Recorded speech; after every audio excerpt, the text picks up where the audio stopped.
Green people, crab people, blue heavy metal people. Green people, crab people, blue heavy metal people. Green people, crab people, blue heavy metal people. The scenario is going to be Destruction. It is a 2015 Steamroller scenario. It includes Kill Box. You need 5 points to win. You get 1 point for controlling the zone, 2 points for dominating.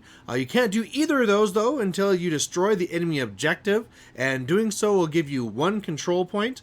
You can't do any of the scoring, though, until the second player's second turn. Hey there, guys, this is Malorian. It's another War Machine Wednesday, and this time we actually have Lylyth3. Mark brought out his Legion and Lylyth3, so this will be an interesting list over here. Don't normally see her on the table. And otherwise, we got our favorite Australian here, Christian, and he brought out his Scorn, and this one here is going to be Mordikaar.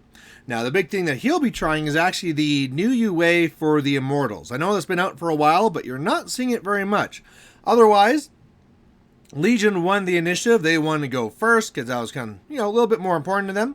And so you're going to be seeing the Raptors flanking hard on the bottom flank here. They're out of the screen right now, but you see where they are eventually. Right now, the Striders, they went up and then kind of forgot, like, oh yeah, those Blood Runners you never see, they have stealth. So kind of forgot about that. Now, when he clumped up together here, reforming away, at first I thought it was going to be a big mistake because the bug there, the Sentinel, will probably shoot them. But actually with the wind wall thing that Lylyth is going to do, that's going to protect some of them. But she doesn't actually get up that far. So that's what she casts. She actually goes for the wind wall, but doesn't really quite get that far up. The Forsaken come up there. They pull off some Fury. Gets off Tenacity on a few places, and otherwise that's that. So there's first turn Legion. Now it's on to first turn Scorn. The Sentinel's going to move up and take a shot here, and that's the thing, is like he doesn't need to hit. If it scatters into them, it's going to decimate those Striders. But the first shot there misses and scatters the wrong way. He's going to go up here with Mordikaar, put Hollow up onto the Blood Runners, and the Blood Runners are going to come running up here. That's the thing, I mean, it's such a great spell, that Hollow, because not only does it make them undead and tough, which are both good things to have, but also if they ever die, it just gives you souls to Mordikaar right away. So pretty fantastic. Otherwise, the Drake and the Kree are going to go up, put up their Animus. So with that behind a wall, that's a pretty defensible position. Otherwise, Saxon gave the Pathfinder there to the Immortals. They came running up. He's going to eventually be coming up here and do an auxiliary shot. It's also going to scatter off. Came close to killing one of his own guys, but didn't quite do it. Otherwise, Annihilators at the top, they kind of move up against position. And now we're on to Legion turn 2. And it kind of surprised me because the first thing Mark wants to look at here is trying to find some way to pull off the assassination. Mordikaar is not camping too much, but there's a wall of beasts in front of him, so it's going to be pretty hard to get to. Normally, maybe sometimes if it was out in the open, you could go and shoot down the Drake or the Kriya and find an opening, but in this one here, it's just not going to work. So what Mark starts to do then instead is over here, he's trying to really kill off this UA. Now the problem is that these Raptors really don't like seeing Immortals. They're pretty easy to hit, but then their armor's pretty high, and you don't get the poison shots because they're not living. Plus you can't really kill the UA because it's just going to, sacral pawn, whatever it's called, over to one of the Immortals anyway. So plus with the UA, it gives them a vengeance, so it might have been good he didn't kill one anyway.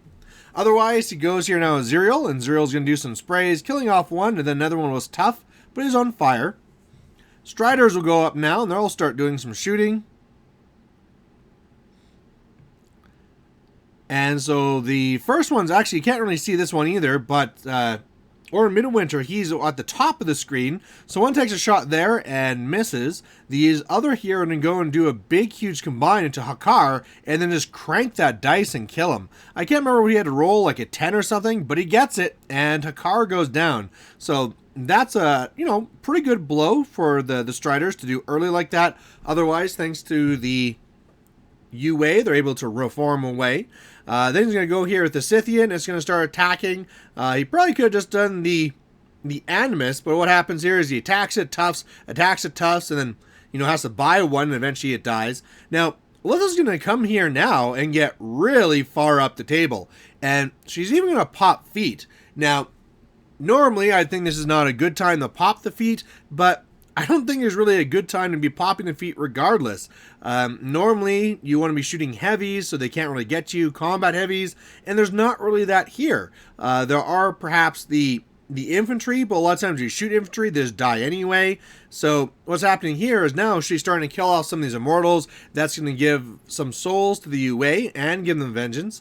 One of the things he was saying during this is that he should have popped feet first and then shot the raptors, so that even if you didn't kill them, then they can't come after you. So there's Lylyth. She's standing right there, not camping very much, maybe 2, but she has tenacity on her, so, you know, she's a little bit hard to deal with.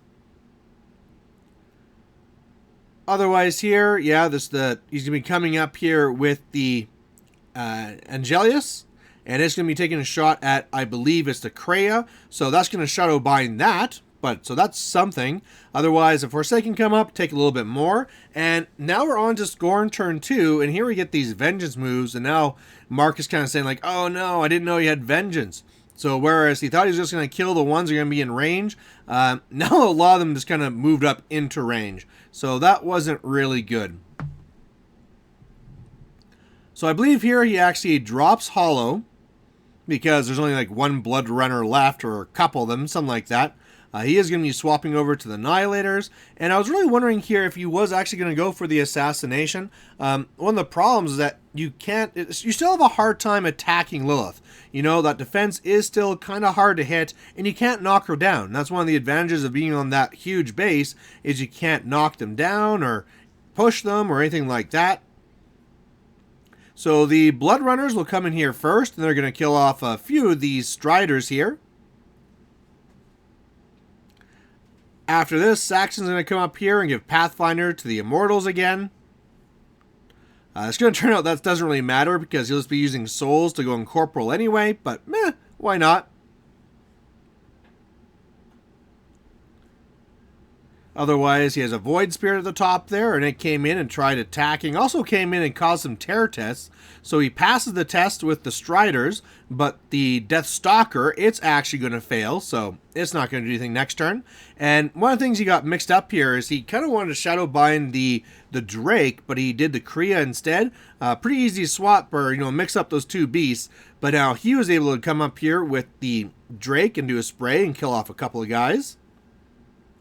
And now the Immortals are going, and they really want to kill that Scythian. Really want to get in there and do something good. Especially because when that Drake shot, it already did 10 damage to the Scythian. So as long as they can hit and roll okay, they should actually crank that Scythian really good.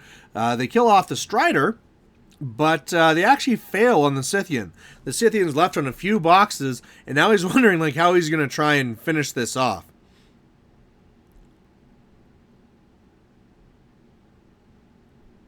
So right now, he's going to be trying to take a shot with the Sentinel up onto the Scythian. And it's not going to be enough. That, you know, it's poison boosted, and even then, he just rolled some pretty crap dice and did not kill the Scythian. So that Scythian's still surviving. Mordikaar is going to come up here now. This is where he's going to be putting Hollow up onto the Annihilators, and then also popping feet, which will be a pretty annoying feat to deal with.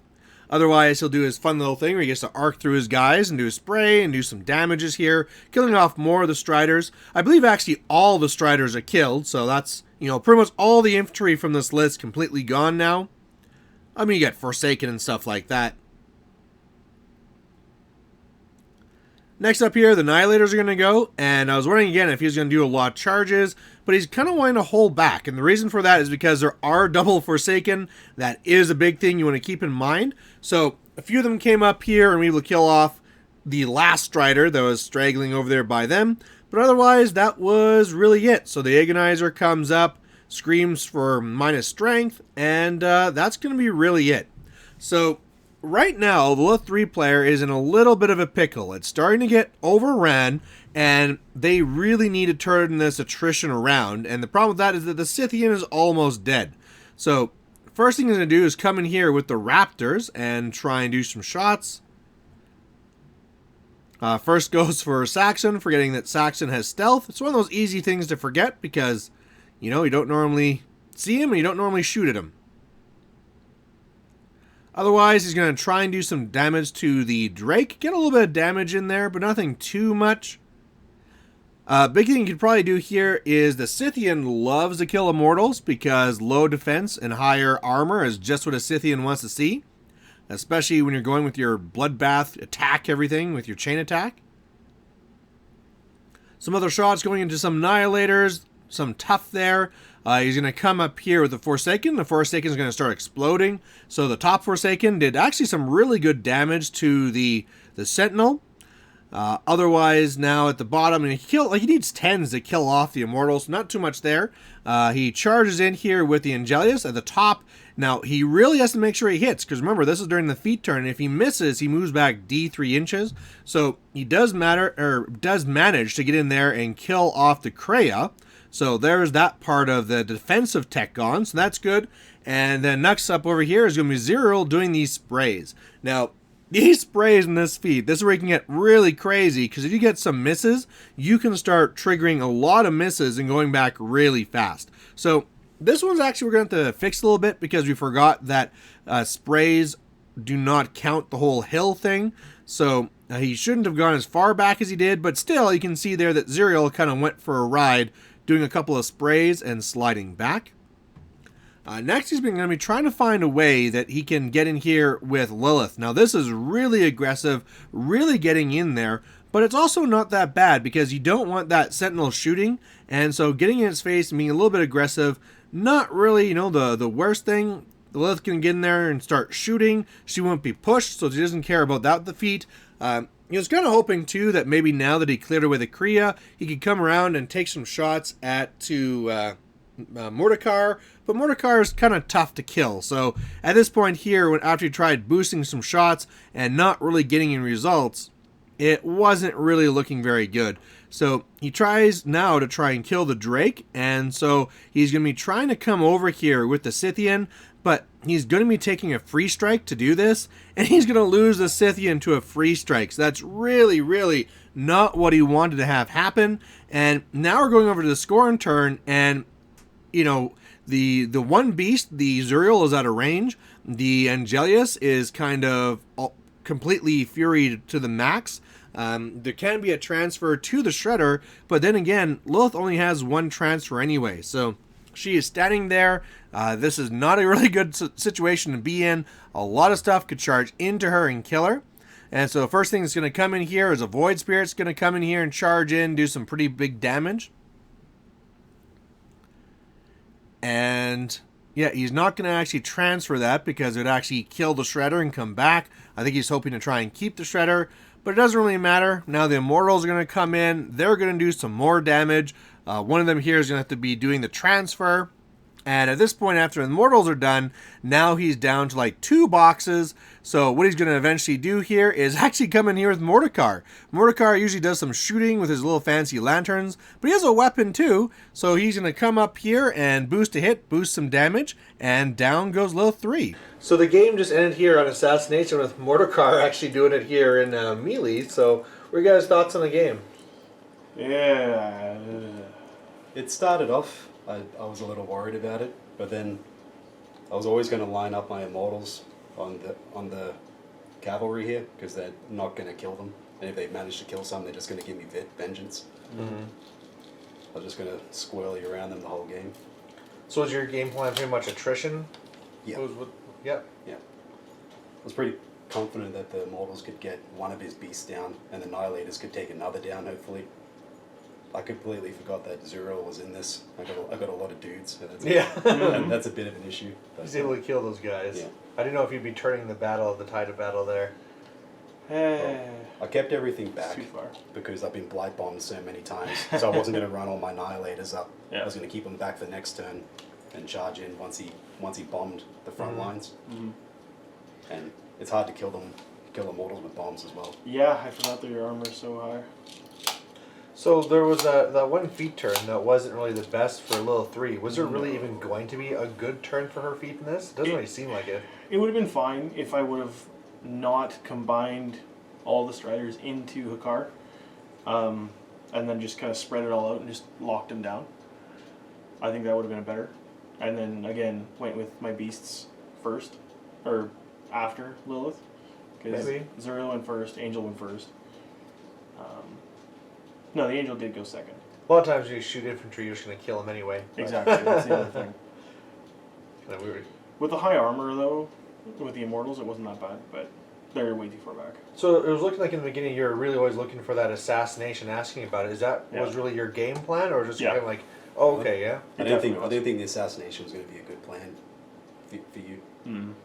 Just because the resources you had to put into already killing whatever was in front of him wasn't Yeah. going to leave you with much. One miss and you wouldn't have. Oh no, right, this turn, no. It was a bad choice. But I didn't really have much to go on, right? I Yeah. couldn't stay back because I probably would have killed boxed myself. And you had things far enough up there where they're threatening. My beast is too far away. Yeah, with all the buffs on the wall and the animus and being able to transfer, it's a hard warlock to kill. Yeah. But sometimes it's your best option, I guess, eh? Exactly. It's like the last turn we had the couple transfers. I was supposed to take the Scythian in, trample up, kill that other beast. The Drake? The Drake. Then you wouldn't have no transfers. So I would have to hit maybe once and I probably could have killed him. Yeah. I thought you were going to trample in, but you would have had to do Lylyth first to heal him. Yeah. So I was watching for you healing him. I said I was gonna do it. I didn't think you did it. No, I didn't. I said I was going to do it, and then I didn't. Yeah. I was like, yeah, no, she's just going to spend all her free doing other stuff. But I mean, that already screws up your assassination because you have to do her first. Yeah. How about you always get a shot from the angel, but it's like one shot. Yeah. Yeah, Well, that's the all other you thing got. is that if I somehow would have survived this, that I could have got probably the angel to Mordikaar, even sitting behind the wall, because I can repulse him away Yeah. a couple times. So, Yeah. but okay. Well, Yeah. otherwise, it's good to see Lylyth3 and Mordikaar on the table. So Yeah. thanks for playing, guys, and thanks for watching. Bye.